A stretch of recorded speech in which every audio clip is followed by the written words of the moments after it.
Iskandarov Jamshid Mahmudovich.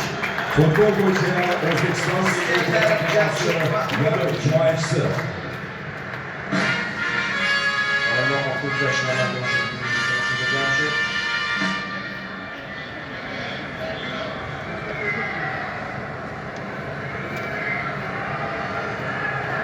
Masharipov Jaloliddin Qadamboyev.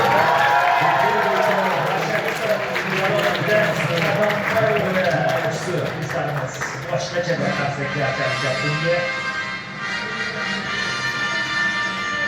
terma jamoa yetakchilaridan biri shubhasiz. Bugun ham unda ham Akmal Vladimirovich. Futbol bo'yicha O'zbekiston jamoasi yarim himoyachisi.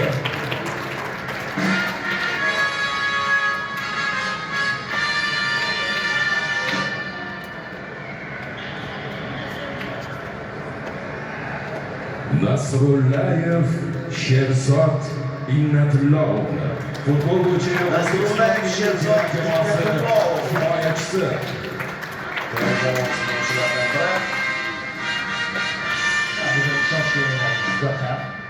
Raqibga imkoniyat bermadi va g'alabaga o'zining munosib hissasini qo'shdi. Ne'matov Abduvohid Furqatov.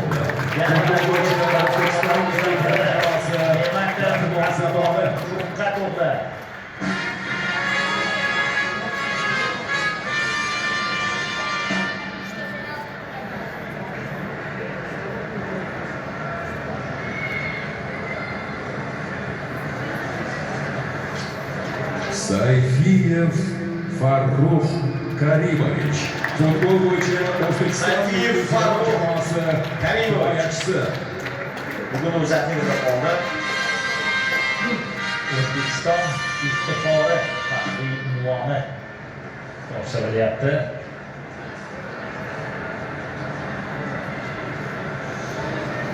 Va navbat ajoyib hujumchimizga ham yetib kelmoqda. Sergeyev Igor Vladimirovich. Futbol bo'yicha O'zbekiston hujumchisi. Xuddi Masharipov bo'lgan kabi musulmonlar o'zgacha ulug'lik bilan olqishlab qo'yishyapti. Ha, Igor o'zi uchun qaytara oldi o'sha damlardan. Yuqori darajadagi hujumchi ekanligini yana bir bora ham o'ziga ham boshqa Futbol bo'yicha O'zbekiston milliy terma jamoasi yarim himoyachisi. Nurboyev Azizbek Muroqibov.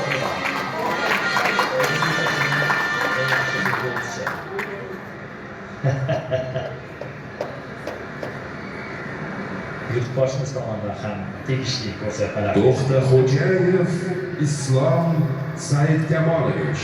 Futbol bo'yicha O'zbekiston milliy terma jamoasi himoyachisi. To'xtaxo'jayev Islom Saidkamolovich.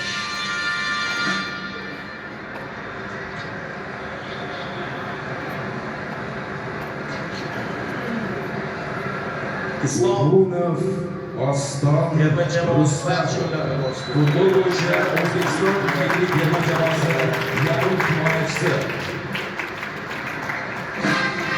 O'runov Oston Rustamovli.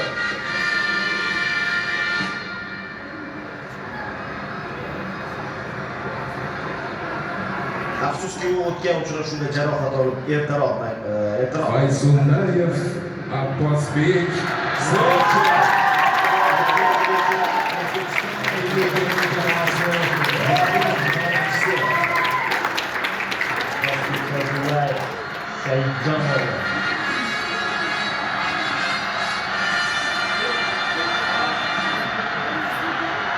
aynan mamlakat rahbarining ko'z o'ngida chempion bo'lib faoliyatni boshlagan futbolchilardan biri edi.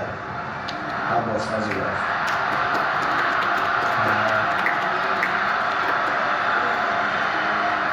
Hamrobekov Odiljon Sohibjonov. Hamrobekov Odiljon Sohibjonov yarim himoyachisi. Necha yillardan beri terma jamoamizning ishonchli futbolchilaridan biri. Futbolchi futbolchilarimizning eng baxtli damlaridan biri. Keyinchalik vaqt o'tib ularga savol beriladi. Sanov Abduxoliq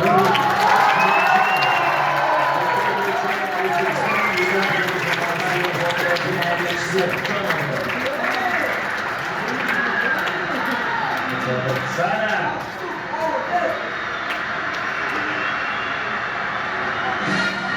Bu ham futbolimizning katta yutuqlaridan biri. Yevropaning kuchli 5lik chempionatlarida o'ynagan Shomurodov Eldor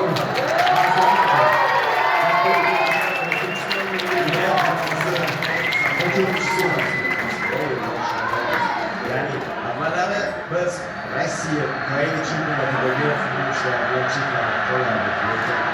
Lekin yangi yo'nalishlar ochildi. Yangi to'g'onlar ochildi.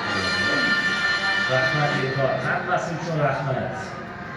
Kerakli paytda ikkinchi golni urib berding. Shukurov Otabek Mahmonat Xayratov himoyachisi o'tkazib yubordi, lekin o'tgan safar jarohati bilan o'ynadi. Shubhasiz terma jamoaning eng yetakchi vakillaridan biri. Shubhasiz terma jamoaning eng jonkuyar futbolchilaridan biri. Eng ko'p kuyuladiganlardan biri. Otabek Shukurov. Ergashev Botirali Haydarali o'g'li. Futbol bo'yicha O'zbekiston milliy terma jamoasi darvozaboni. Ergashev Botirali Haydarali o'g'li darvozabonlarimizdan biri.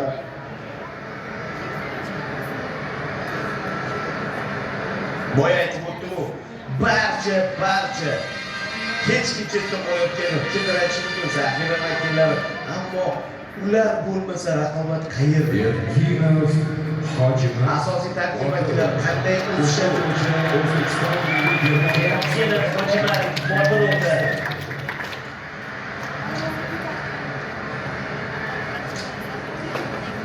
hali Hojimatning kelajagi oldinda, undan ham so'rovlar kutamiz.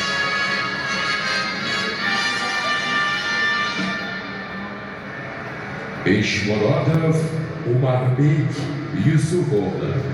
Eshmurodov Umarbek Yusufovli himoyachisi. Va navbat O'tkirbekka ham yetib kelyapti.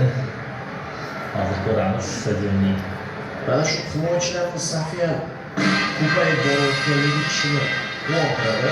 Chunki asoslarga kirish uchun hozir raqobat ancha yuqori darajada ustida aloqa. Yusupov O'tkir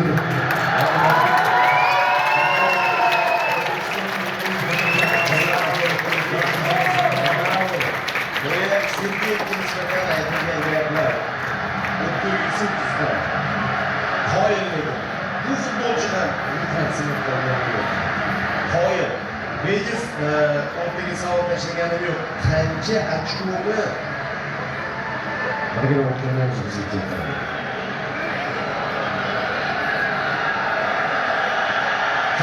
Mana yurtboshimiz ham eng kerakli gaplar, O'tkirbekka ko'z yosh to'kilish uchrashuvda O'zbekiston iftixori faxriy unvoni hamda BYD chempion avtomobili bilan Karpatsa Timur Tohirovich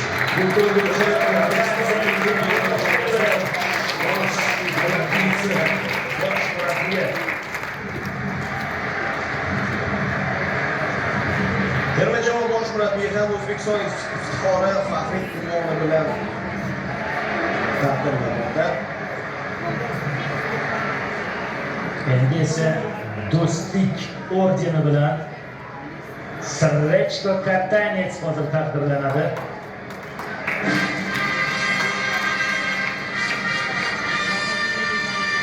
Karpatsa, oxaring.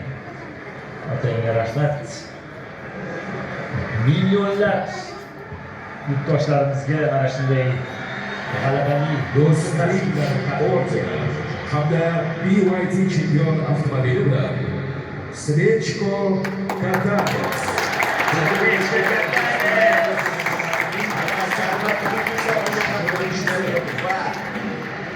Mamlakatimiz rahbari tomonidan chiqarilgan farmonda ham unutilmadi Srechko Katanes. Do'stlik ordeni bilan taqdirlanmoqda Srechko Katanes O'zbekistonga va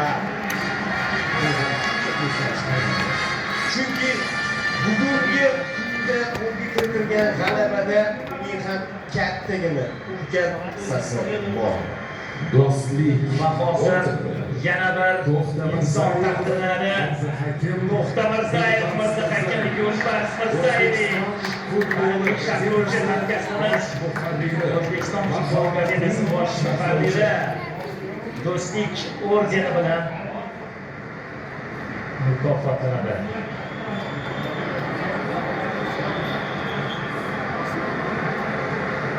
Boshimiz va Mirzahakim aka o'rtasida chiroyli suhbat kechyapti.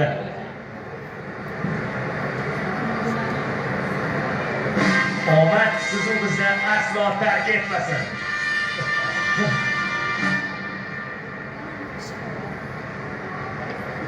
Va albatta fidokorona xizmatlari uchun ordeni bilan xizmatlari uchun ordeni hamda BYD chempion avtomobili bilan Irmatov Ravshan Sayfetdinovich O'zbekiston futbol assotsiatsiyasining birinchi o'rinbosari, O'zbekiston futbol assotsiatsiyasi prezidentining birinchi o'rinbosari. Mukofotlar, taqdirlovlar o'z egalariga topshiriladi. Yigitlar haqiqatan ham bizga mana shu yo'llamani taqdim etib, O'zbekiston Respublikasi Prezidenti Shavkat Mirziyoyev amalga oshishiga sababchi bo'ldi. Biz hozir 34 yildan beri mana shu damlarni qanchalik orzu qilganimizni bilasiz. Bu yigitlarga, ularning ota-onalariga, ularning ustozlariga kattadan katta rahmatlar aytib qolamiz. Butun stadion olqishlamoqda. Butun stadion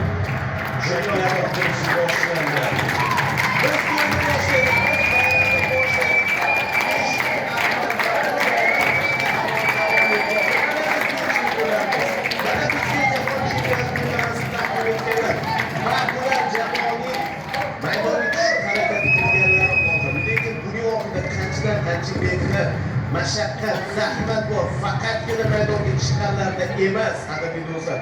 Juda ko'pchilikda va buning uchun mana shu o'zbek futbol ommasiga jahon chempionati nomlangan orzu yetkazganlar uchun barchaga rahmat aytib qolamiz.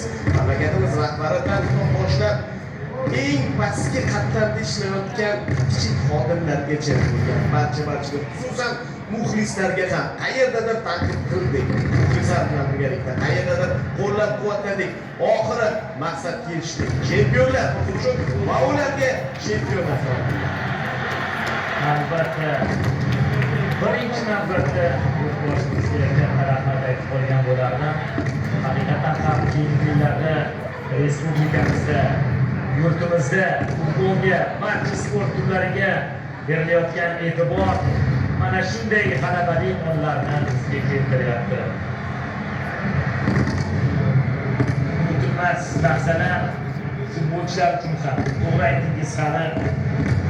Bu yerda barcha texnik xodimlar, O'zbekiston milliy terma jamoasining barcha a'zolari eng baxtli kunlari.